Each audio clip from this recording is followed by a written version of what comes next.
カビ取りこうやるんですか。あ、僕ちょっと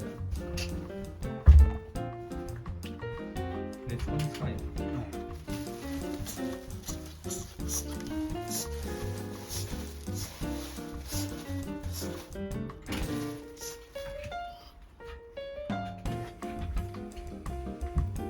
とりあえずゴシゴシしますね。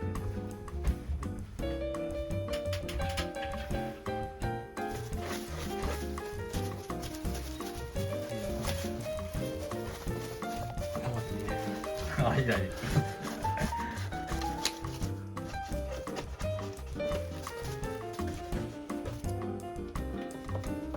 上のあ、上って言っ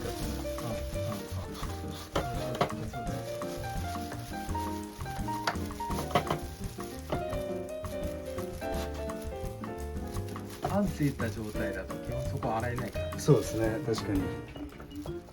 汚れひどかったら取るんですか。パンを。いや、今日お客さんにサービスでちょっと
感じなんで。